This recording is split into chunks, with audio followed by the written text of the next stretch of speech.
Hi everyone, I'm Clem and welcome back to my channel.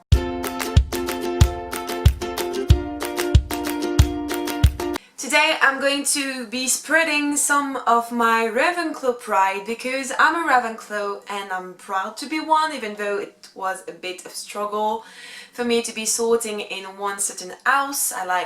2 years ago I had an existential crisis about what house I belong to, but now I'm fully a Ravenclaw and I love it and it suits me perfectly.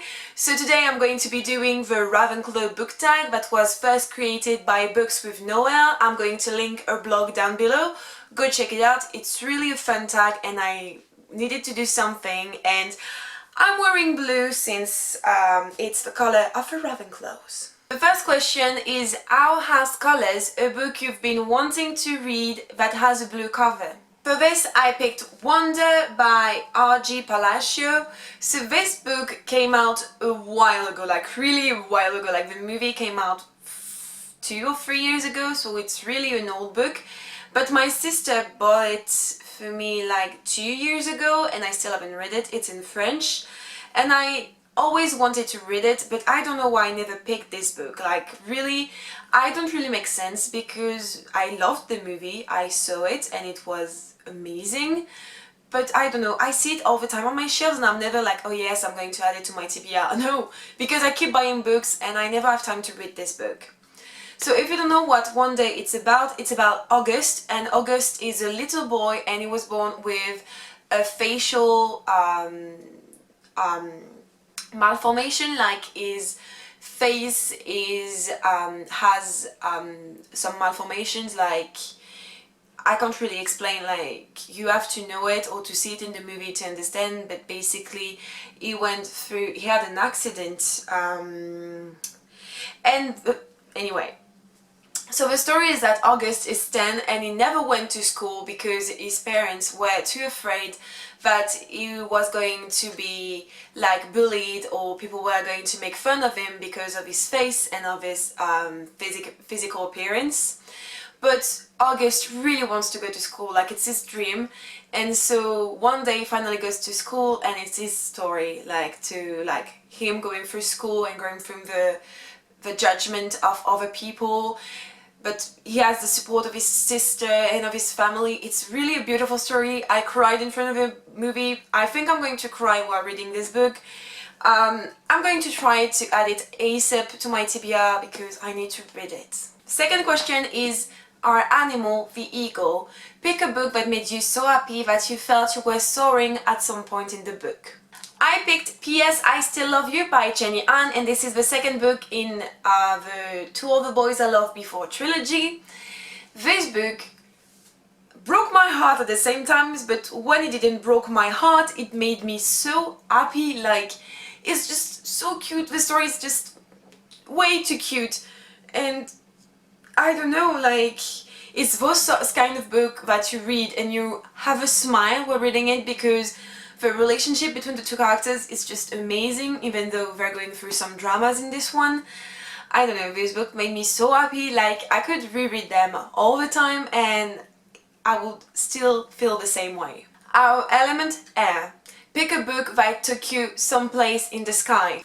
Of course, I could have picked Harry Potter with the different Quidditch scenes, but I decided to go with something and a book that I feel like we don't talk enough about, and it's My Lady Jane by the Lady Jennies. So in this story we're following Lady Jane Grey that really existed, but she only ruled for 1 week or 1 day. I can never remember, but she was a true queen of England.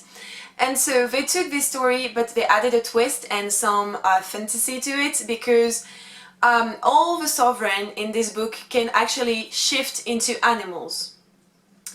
And I'm not going to spoil anything because this book is amazing and you should read it. It's funny, it's historical, it's just a gem. But at some point we have the perspective of a bird and it's was really interesting. I loved it because you saw the whole scene from the sky, from above, and it's something you don't get either if you're reading from the perspective of God or someone in the sky. Like, really having the perspective from up above is really something that's not common, and I loved it. Ravenclaw Tower, a book that is high up in your favorite list. I was looking for a book that I couldn't shut up about, and I feel like I found one. I picked Foolish Hearts by Emma Mills. So this book is one of my favorite. Like, it was a huge surprise when I read it, and I feel like I've been talking a lot about it on the channel, so I think it's high up on my favorite list. So in this book you're following Claudia, and Claudia wants her eavesdrop, but like accidentally, on the breakup of the two most popular girls in a private high school. And so like the two girls are a bit like, oh, you were listening to us, it's like not fair, you better not tell anyone what you heard. And so Claudia is a nice girl, and she's like, yeah, of course, I'm never going to say anything, like I'm not like I don't tell gossip. But the thing is that Claudia and one of the two girls, Iris, have to work together on the school play A Midsummer Night's Dream. And it's about their friendship, and it's just amazing. Like, this book is really something I really enjoy because the main focus in this book is around the friendship between Iris and Claudia. You also have a love story, but it's not the main focus, like it's like a side story, and you have Shakespeare also in this book, so I'm in love. So yeah, it's definitely one of my favorites. The intelligent Ravenclaw, pick a character that was smarter than you. And I mean a lot of them, because I feel like if I was in the place of some of characters, like in their shoes, I would be lame and I would never do what they did. So I feel like a lot of the characters are smarter than me. Still, I needed to pick someone, so I went with Caddy from the first book in the Illuminate files, so Illuminate. Caddy, the way she reacts during the whole apocalypse that's around her is just phenomenal. Like, I could have never done what she did in this book, like not even an inch. Like, I don't know, she's super smart, and she thought of so many things that I would have never thought of.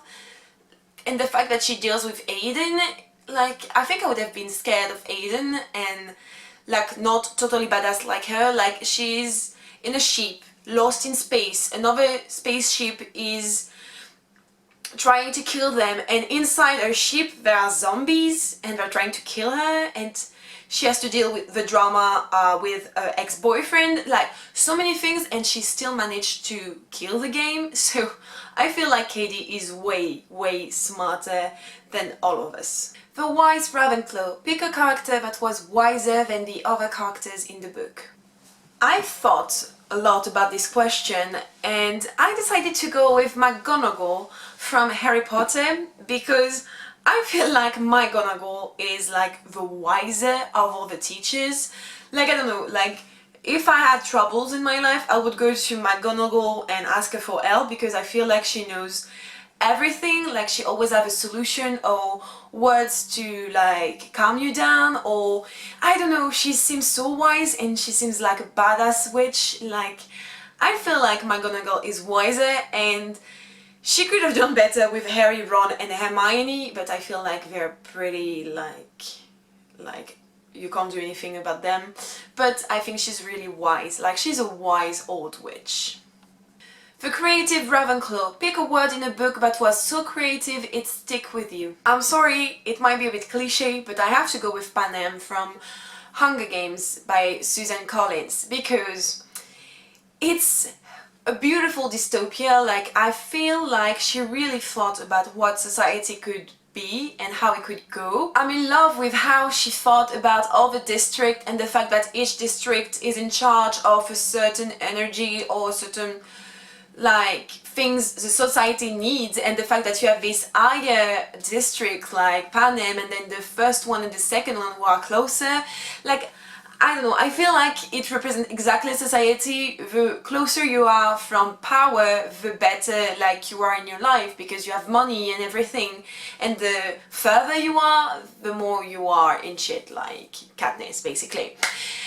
And I don't know, it's very simple, but I like it. And I mean, the Hunger Games concept is just crazy, amazing, but crazy. Like this punishment, like for a revolt, that you have to watch your son and daughters die. It's really awful. Like, I don't know. It's so well thought, and I can't wait to read the fourth one. I hope I'm not going to be disappointed, really.